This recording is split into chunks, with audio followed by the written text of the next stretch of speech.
Hello and happy Friday.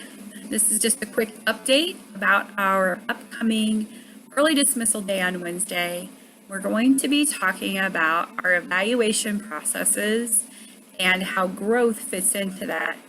And so I just wanted to send out a quick video to explain what our past discussions have been in our joint committee, what the thought processes are, and what the plan is for the future.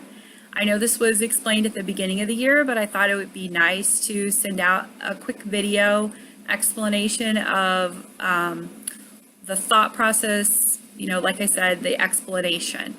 And so just to go back, the state of Illinois put this growth component into evaluations several years ago with a plan of action of when it was to be implemented. Some districts were early implementers, and then the state of Illinois said that all districts needed to have this in place by September of 2016. Our district did not have this as part of our evaluation process last year, and we really didn't have a plan to have it in our summative evaluations for this year. And so we had, as a joint committee, kind of a dilemma as to what we should do, because we could have said we need to be in compliance and we're going to do growth this year the way it is intended by the state. However, I believe, and the joint committee agreed, that that would not be beneficial to our staff or the system that we are creating, because the validity, reliability of the system would be at risk because we haven't had time to learn and practice as a whole group to the level that we need to.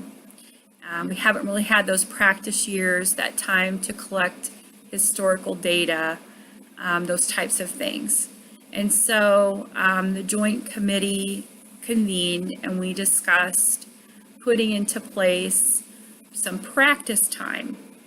And we ended up discussing 3 years of practice time where, in essence, when you combine the professional practice part of the evaluation, which is the Danielson rubric, that's 70% of the summative evaluation, and the 30%, which is the growth, that in essence, the growth is not going to affect the professional practice score.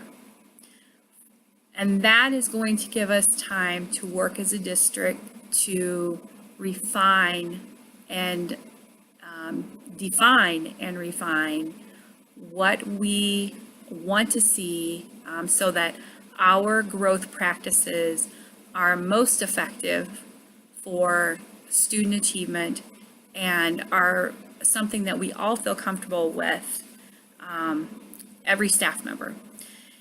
So as far as growth goes, the state of Illinois has defined 3 different types of assessments that we need to have for growth. We need to have one type 1 or type 2 assessment and one type 3. And if there's no type 1 or type 2 assessment available, then a teacher should have 2 type 3s. A type 1 assessment is something that is scored outside of the district, such as the STAR assessment. A type 2 assessment is something that is adopted by the district, such as a common assessment. And a type 3 assessment is something that is used individually by a teacher, such as maybe a writing rubric. We have the STAR assessment available to us in the district. And something that we discussed in joint committee is the ability to focus our district through the type 1 assessment on reading and math across all content areas. And this is really powerful and something that other districts in the state of Illinois have done with success. And that is having every teacher do a type 1 assessment, choosing either reading or math. and we're all reading or math teachers, we know that these are key metrics that we follow all the way through a student's career. And they are critical no matter what content area we're looking at. If it's science, we know that we need to have great reading and math skills into that area. In PE, we're using math and reading it in different ways. And so in every content area, reading and math come into play, and then also come together with our reading and math teachers. And so when we're all focused in the same direction, great things can happen. When we're all talking in the same language, we're all looking at the same data, we're all talking about that same student who's on the bubble, who is very close to moving into tier 1, and we're talking about interventions in several different content areas and classes, then powerful things happen. And so I'm really excited that we're moving in this direction in our district. One thing that's really nice, and the main, I think, takeaway that I'd like for this video to give you is that we want to do this process in a way that gives us integrity and gives us all a feeling of understanding and confidence in the process.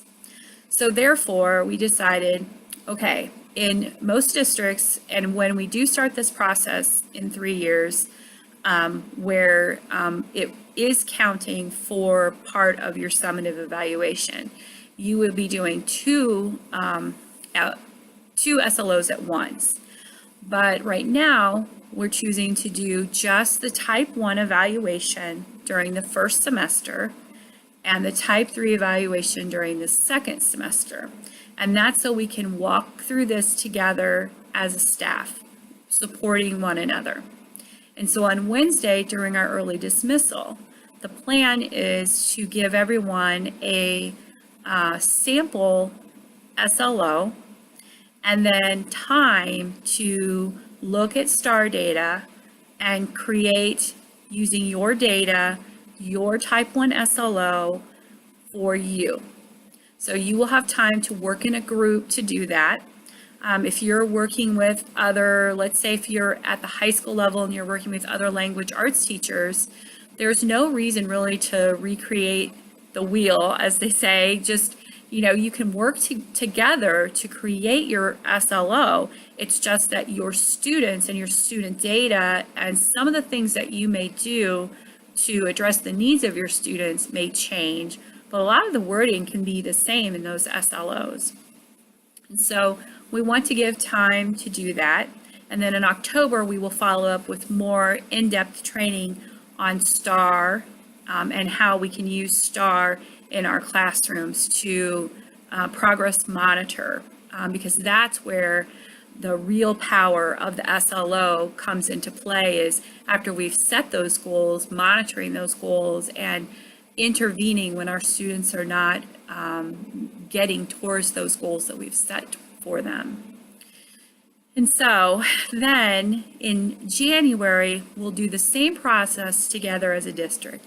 We'll give you a sample type 3 already written out, and then you can take that sample and make it yours for something that is specific to your content area.